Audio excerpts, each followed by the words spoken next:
घर में पधारो गजानन जी, मोरे घर में पधारो। घर में पधारो गजानन जी, मोरे घर में पधारो। राम जी आना, लक्ष्मण जी आना, राम जी आना, लक्ष्मण जी आना। संग में लाना सिया मैया, मोरे घर में पधारो। संग में लाना सिया मैया, मोरे घर में पधारो।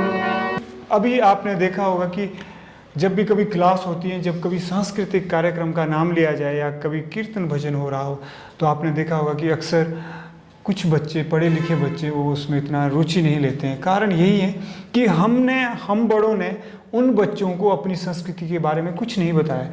यानी जो हमने बताया कि हमने संस्कृति का एक धर्म या ये कह लीजिए कि रिलीजन पार्ट वो बताते हैं। अगर हम अपने बच्चों को बताएं कि हमारी संस्कृति में गणेश पूजा हो या सरस्वती पूजा हो, ये सारे सिंबॉलिक है, प्रतीकात्मक है। जिस प्रकार से गणेश प्रतीक है बुद्धि के, विवेक के, निर्मलता के, स्वच्छता के, सरलता के, तरलता के, बच्चों को यह बताया जाना चाहिए कि हमें कितना ज़रूरी है निर्मल रहना, सरल रहना, तरल रहना, सहज रहना, स्वाभाविक रहना।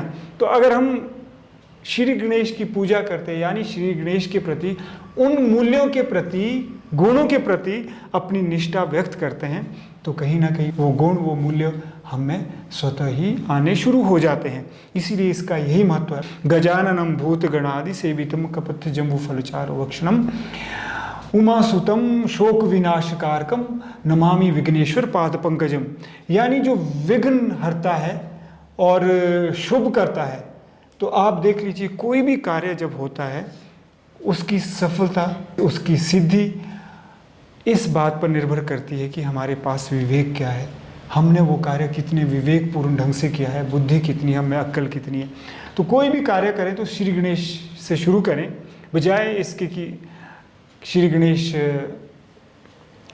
हिंदू के हैं, मुस्लिम के नहीं हैं, श्री गणेश एक पंथ के हैं। अब जब सांस्कृतिक दृष्टि से देखा जाए तो श्री गणेश जल तत्व के देवता है। सनातन संस्कृति में 5 देवताओं को मुख्य माना जाता है। उदाहरण के लिए विष्णु को हम आकाश तत्व के देवता मानते हैं, शिव को हम धरती तत्व के देवता मानते हैं और गणेश को जल तत्व के देवता मानते हैं। तो आप देख लीजिए, सारे तत्व हमारे शरीर में हैं। जब भी कभी हम गणेश की आराधना करते हैं, पूजा करते हैं, तो हम एक तरह से जल की ही पूजा कर रहे हैं, यानी हम जल को बचाने का ही संदेश दे रहे हैं। हमारी संस्कृति कहती है कि जो जल जो है सृष्टि का एक बीज तत्व है, यानी अगर जल ना होता तो ये जीवन ना होता। और विज्ञान भी तो यही कहता है। विज्ञान कहता है कि ये जीवन जो है, इसकी शुरुआत कहाँ से हुई है? जल से हुई है। जग की शुरुआत जल से हुई है। तो जल कितना महत्वपूर्ण है। और आजकल जो गणेशोत्सव हमारे हिंदुस्तान में, भारतवर्ष में मनाया जा रहा है, उसके पीछे जो तर्क हैं, उसके पीछे जो प्रासंगिकता है, उसके पीछे का जो औचित्य है, उसमें ज्ञान है, भक्ति है, उसमें सब कुछ है। गणेश को जल में बहाया जाता है। इसका मतलब ये कि हम अपने आप को याद दिला रहे हैं कि हमें जो सृष्टि के कारक है, यानी जिससे सृष्टि चलती है, मान लीजिए अगर इस सृष्टि के कारक काम करना बंद कर दें, जल, वायु, अग्नि, आकाश, धरती, ये तत्व जितने सारे हैं, अगर ये काम करना बंद कर दें तो क्या हमारी सृष्टि चलेगी? क्या हमारा जीवन चलेगा? यह जीवन मनुष्य निर्मित नहीं है, आदमी की सृष्टि नहीं है। यह जीवन सृष्टि करता है या स्वयं इसका निर्माण हुआ है। इस लड़ाई में आप ना पड़ें। आप तो वो देखें जिसके देखने से, जिन तत्वों से हमारा यह जीवन अच्छा बन सकता है। तो मैं चाहूँगा कि आप एक एक करके सभी बताएं कि गणेशोत्सव में क्यों मनाना चाहिए। आज मुझे पहली बार ये पता चला है कि मतलब गणेश भगवान जी जो है बुद्धि और ज्ञान के साथ साथ जल के भी स्वामी हैं। और जिस तरीके से सर ने हमें बताया कि जो हम जितने भी ये फेस्टिवल मनाते हैं, उनके सब के अलग अलग अर्थ होते हैं, आध्यात्मिक भी होते हैं, सांस्कृतिक भी होते हैं। जैसे आज का गणेश चतुर्थी आजकल चल रहा है, तो गणेश जी हमारे को ये संदेश भी देते हैं साथ में कि हमें अपने जो जल तत्व है उसकी रक्षा करनी चाहिए, हमें किसी भी तरह से इसे दूषित नहीं करना चाहिए। और सबसे ज़रूरी बात तो ये है कि हमें जल को मतलब बचाना चाहिए, सेव वाटर जिसे हम कहते हैं। कहते हैं ना कि बूंद बूंद से घड़ा भरता है, बूंद बूंद से सागर भी भरता है।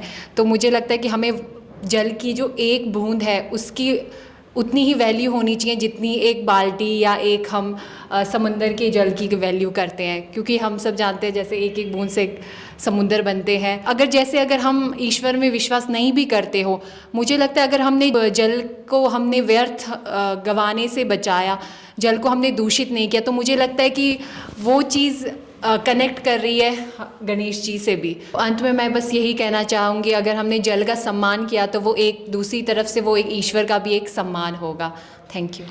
बहुत ही अच्छा रोहिणी जी ने कहा कि जिस तरह से अगर हम यह गणेश उत्सव मना रहे हैं तो हमें जल का सम्मान करना चाहिए। अगर हम जल का सम्मान करेंगे, जिस भी चीज़ का हम नाम लेते हैं या सम्मान करते हैं, उस चीज़ के गुण और तत्व हम में पैदा होने शुरू हो जाते हैं। जैसे जल का गुण क्या है? जल तरल है, सरल है, निर्मल है और जल बड़ा लचीला है। उसी प्रकार से हमें भी अपने व्यक्तित्व को कैसे बनाना है?